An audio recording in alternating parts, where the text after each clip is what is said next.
right. Welcome to another video. I promised in the last one that I would create another video that was more concise, more condensed, and actually this one's going to go a lot more in depth.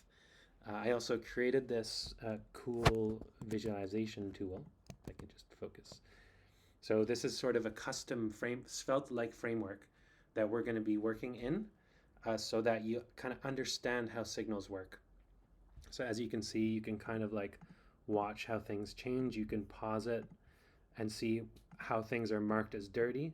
We're talking signals and states and deriveds and effects and stuff like that.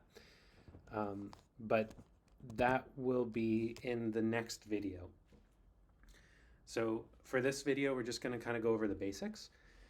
But this is going to be part of a video series, and every single video is going to be going to a little bit more complexity. Magic is good. We like magic as Svelters, but we don't want too much magic that we forget how things are working under the hood, right? So magic should be seen as something that abstracts away some tediousness, let's say. Not something that you just write and magically it works and you're like, I don't know why it works or how it works, but it works, so whatever. Because that is a recipe for getting into the world of gotchas. And next thing you know, you have, a bug and you're chasing that bug for 2 days and you're depressed, So we don't want that. What we want to do is we want to understand the magic. We want to understand how it works under the hood. And that way there's no mystery. So we get that convenience of writing readable, concise code, but without the headache of not really knowing what's going on and encountering bugs and getting tangled up in gotchas and yeah. So anyway, this video series is basically kind of bringing currently. So I don't know when you're watching this video, but as of recording it today, the docs for Svelte 5, I think they kind of skim over a lot of this stuff. They don't really go into it. And it makes it seem like Svelte 5 is kind of a change in syntax. And it's not a change in syntax. It uses a totally different engine.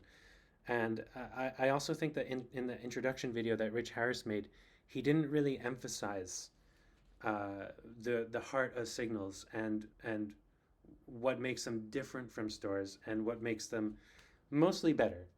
But yeah, so all that we're going to be going into. I'm not going to go into Svelte kit stuff. I'm not going to be going too much into the syntax. Like all this stuff you can read on the docs. This video series is meant to be really just kind of understanding how things are working under the hood. And so when you program, there's no mystery. Hence the title, Svelte 5 Runes Demystified. Okay, let's jump right in, shall we? Oop, not that far in. Okay, there we go. All right, so stores versus signals. So if you're coming from Svelte 4, you might not be coming from Svelte 4. If you aren't, and you're still new to Svelte, I would recommend continuing to watch this video because it will still give you context as to the basics of signals. But I'm going to be assuming that you're coming from stores and talking from that point. And in that, just as a side note,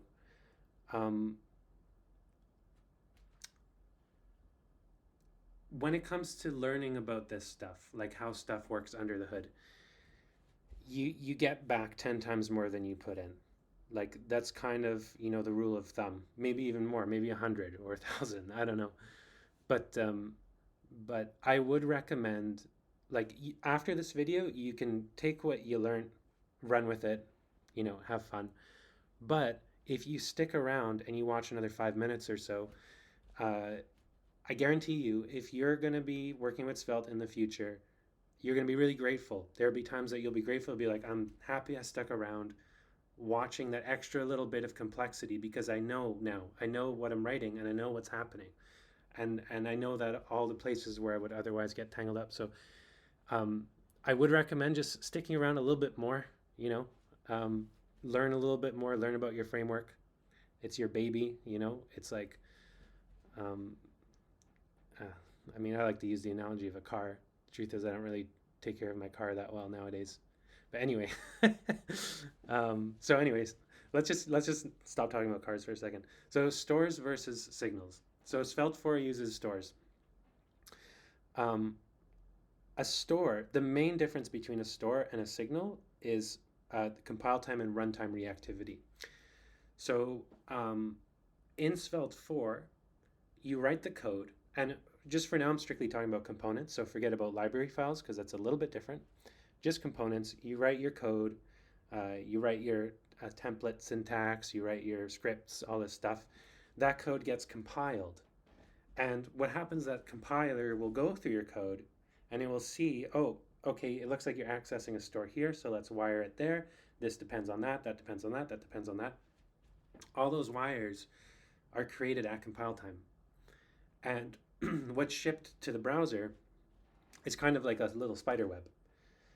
And it says, here's the template of dependencies and stores. And the moment the browser runs that component, it says, okay, this goes that goes that goes that, bam. Now, there are advantages to that. I'm assuming that you kind of know how there's advantages to that over how, say, like React works with hooks and stuff.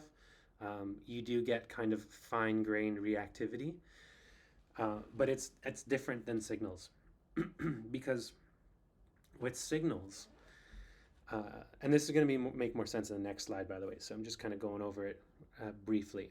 But with signals, you still have a compiler. So Svelte still has a compiler, and it compiles to something that isn't a spider web. It's not a spider web. The compilation is a minor convenience that helps you from having to write a little bit more verbose code, let's just say. Whereas with Svelte 4, the compiler was there to like carry all of the load of wiring up the system. In Svelte 5, it's not like that. It just makes things neater and more organized and more readable, basically. And there's some other things that you wouldn't want to meddle with, like anchors, which sort of tell components and elements like where they're supposed to go. But for the most part, relative to stores, the thing that's being compiled to is actually something quite readable, something you could maybe even write relatively easily. And the reason why it's simple is because underneath, well, when the, let's say, the non-webbed code is shipped to the browser, what happens is the moment that like an effect or a derived or something that would normally have dependencies if it were a store, the moment that it runs, while it's running, every time it accesses a signal, it creates a relationship with itself. So that's why it's runtime reactivity. And one advantage, big advantage that you get from that is this idea of nested reactivity. So in stores, things were shallowly reactive. You'd have a $sign and you have your colon, you know. Let's just kind of, I'll show you real quick here. So like, and Rich went over this too in his video, so I'm not gonna, I'm assuming you probably watched that, but just in case you didn't, let's say I have name here and I say, you wouldn't really write it like this in Svelte 4, but characters in name, but just so I can make a good parallel here, this is what I'm going to be doing. So I'm used to writing TypeScript, so it's it's like keep trying to put the colon in, doesn't work. So if I put, let's say, characters in name, oh, tab doesn't do that. Characters in name equals name.length. So now let's have an input here, and let's bind value to name. Okay, so now I'll have letters here, characters in name, like this. So as you can see, the characters are increasing with the number of letters that I'm writing. But if I have a function called count letters, let's say, and then I put this here instead, and over here I'll count letters. what happens now? Well, as you can see, so the input is bound to name, so this is still changing, but the number of characters isn't changing, right? Now, if I go to Svelte 5 and I kind of do an equivalent here, so I'm just going to copy paste this. So if instead I make this a state world here, and then I make an effect here, which is kind of the equivalent. By the way, you wouldn't do this. You'd want to make a derived rune, and I'm going to be going in that in the next video. But I'm just trying to I'm trying to separate things out right now, just so they're kind of clear. So if I make this into a state, let's say number, clicks. Why does it say clicks? That's weird. Oh, whoops. I'm in a random component here. There we go. Okay, see, here it works, right? So what's going on here? So when effect is called, when this function is called, you can imagine it creating a global tracker, and it runs through synchronously, dun, dun, dun, dun, every single command. If there's a function, it goes into the function, goes through everything. The moment it gets a signal, now it creates this relationship. And this is what allows that kind of nested reactivity. The dependencies and the reactions are wired up on the fly, literally. So I'm going to be going into that a little bit more detail in a second. But just so you understand that this is kind of powerful, because you don't have to kind of artificially put some things in an effect when it calls a function that is going to use those things anyway. But yeah, let's go back in here. All right, so stores, shallowly reactive, signals, nested reactivity. So here's the thing. So a lot of people are looking at Svelte 5 and you see it looks more verbose. And it is a little bit more verbose in components. But you kind of have this advantage because you can write the same syntax in a special type of file, which is a svelte.js or svelte.ts file. Now that will basically take some of that magical rune conversion, and it will apply it to your library files, which means that you can kind of like, it solves this issue that we had in stores, where you had this really complex nested subscriber unsubscriber things in library files. And so with stores, this is how I think of it. It's like with stores, you had this really simple, sometimes too simple component code. And the reason I say too simple is because sometimes there would be stores being created that didn't really need to be used, or things like that. So you have more control with signals, and you do have a more verboseness, but you can take that same language and use it in library files, so you can share that among your code, which makes it kind of convenient. Okay, so let's just go a little bit deeper into this, and then that'll be the end of this video. So like I said before, one thing that I want to really get across in this video is how dependencies can evolve in using signals. So okay, reactivity. So the reactivity is really the answer to the question of who do I depend on, right? That's really what reactive is. Like, when should I change? Under what situations should I change? I do something. Maybe I'm an effect. Maybe I write some text to the DOM. Maybe I trigger an API call. When should I do it? Who do I depend on? Now, with compile time reactivity and with stores, you use the subscribers, or you use this $sign here, which is basically the kind of Svelte magic that uses subscribers under the hood. But basically, if you look what this compiles to, and this is really important right here. I know it seems like a bit tedious, but it's a little bit. It's important to understand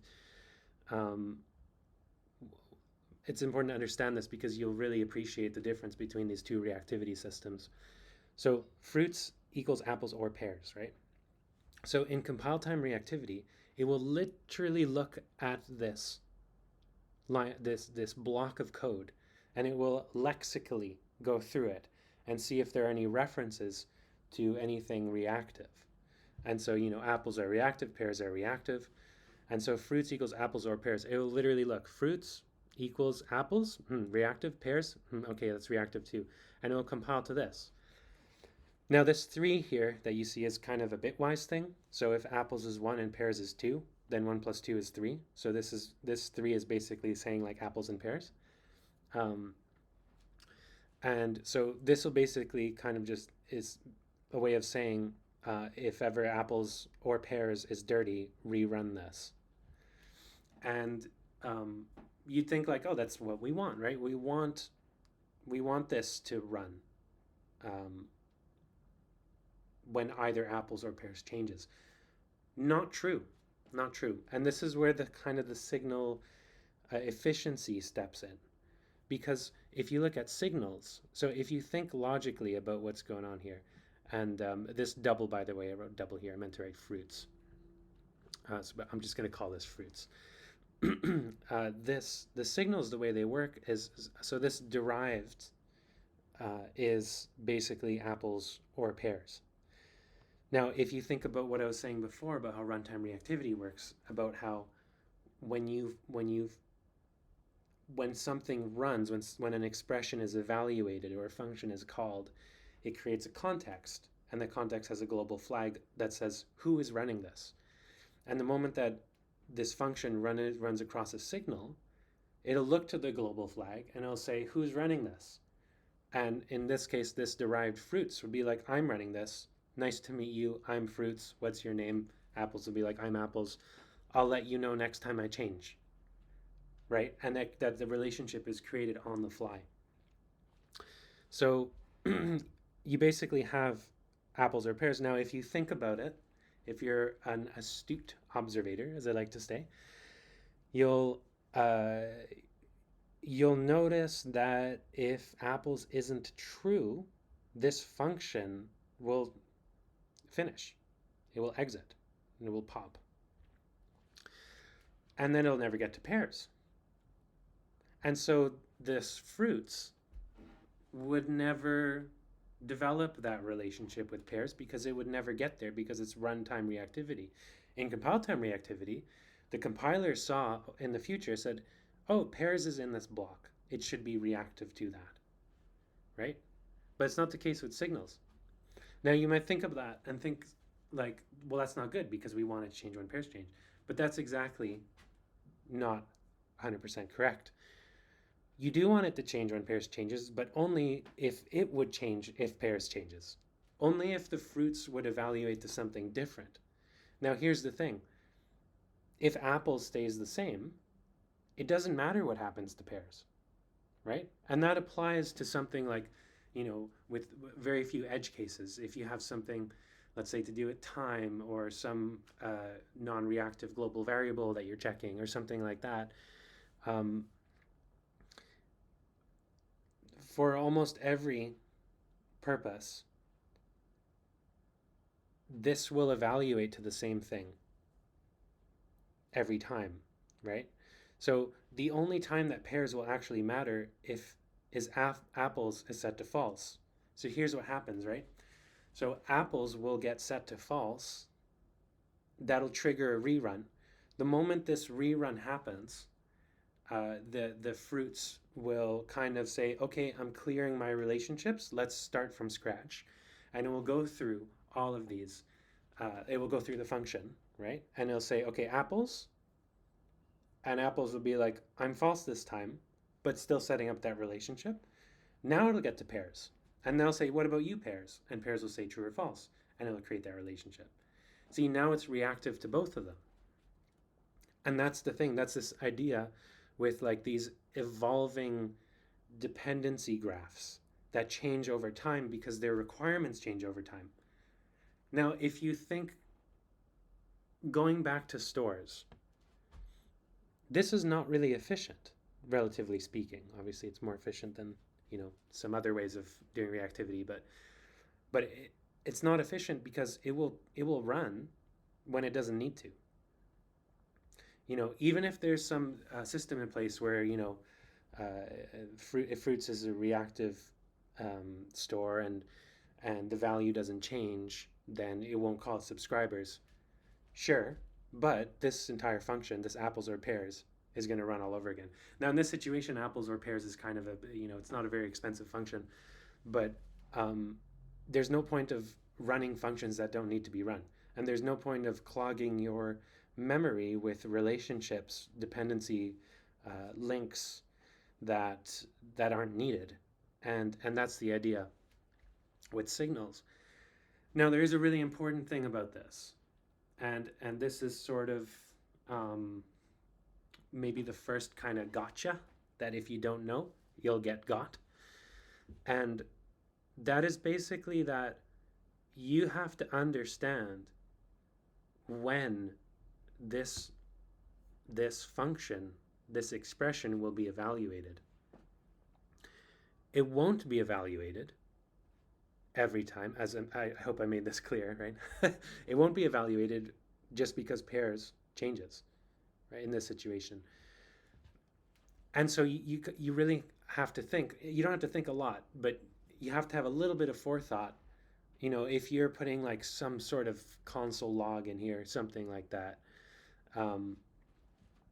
you'll find that this won't run just because one of its what you think its dependencies will change. And there's more to that because there's a whole system around marking things as dirty. So there's also another layer which is like a derived won't run if nothing is asking for its value anyway. So it's kind of saves the expression so you don't waste CPU. That's another thing that I'm going to go into the next video. But at least for this video, the main takeaway here is just this like appreciation for how signals are evolving, living. I like to think of them as living and breathing things, right? Every time an effect or a derived is reevaluated, its dependency graph might change, and it will only connect with the things that actually matter, given that you have put in a little bit of thought to not put anything in there that shouldn't be in there. Like if you have, let's say, a random number generator in there that chooses a random path, right? Think about that, right? What's going to happen if it chooses a path? If this would be like, if you wanted something reactive, and it would choose a random fruit, it chooses a random fruit every time that it ran. Well, the first time it would run, it would choose one fruit. And then what would happen is, actually, right, so I set up this little script here in that visualizer I was showing you. And I just want to show you kind of what happens here. So you can see visually. By the way, this is kind of similar. Like I said before, this is similar to the Svelte, what Svelte 5 gets compiled to, but it's not exact. It's a bit optimized for ease of writing. But so you have these ABCs, which are sources. This is the equivalent of a state in Svelte. Actually, if you look at the compiled code of a state, it changes to source. So a source is just a value, a signal value. Then I have just a thing here to create some elements, input elements. Then I'm binding the signals to their associated input elements. And then I have this effect here. Now this effect is what we're kind of looking at right now. So the effect takes a random number. I think this goes from 0 to 1, right? I haven't actually tested this. Yeah, returns 0 to 1. So if the number is less than 1, it returns the first fruit. If it's less than 2, it returns the second one. If it's less than 3, it returns the third. And then let's delete this. Then we're appending all the children to the main app thing. So Yeah, so as you can see, um, here's our random. So our random chose an apple.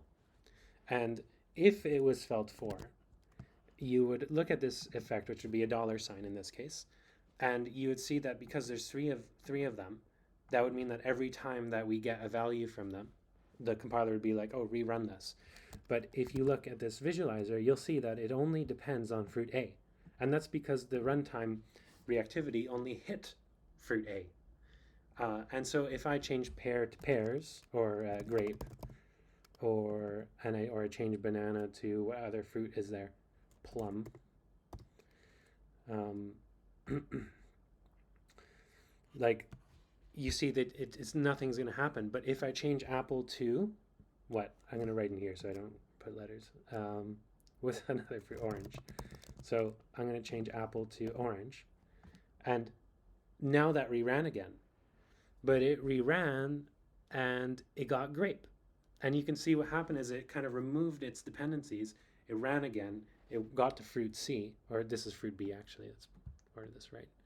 It got to fruit B, and now it's only reactive to fruit B, right? So this, you wouldn't have encountered this in Svelte 4. In Svelte 4, it would have always been reactive to all of them. So this is like an example of an edge case, where if you understand runtime reactivity, you won't really run into these, because you'll know, oh, maybe it won't hit this line of code and it won't be reactive to this. And you have to make sure that the code that's being run, especially for derives, I mean, effects, effects, you make them however you want. If you This might be desirable in some situations, but at least you know. All right. So that concludes the first video of the series.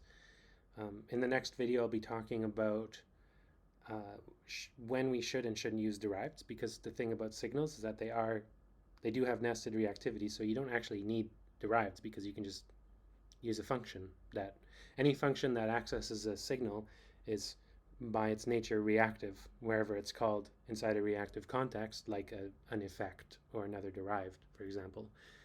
So you don't actually need to use them. So we're going to be going into that. And afterwards, I'm going to talk about this thing, which I think is the number one biggest. It's going to be the thing that's going to get the most people, the most gotchas. I'm saying it right now. Like a huge portion of Svelte fivers are going to be running into problems because they don't understand this microtask thing. They don't understand the microtask barrier. They won't be understanding the queue microtask and how effects run after the synchronous context is over. So I'm going to be going into that after. But yeah, thanks for watching, and I'll see you in the next video.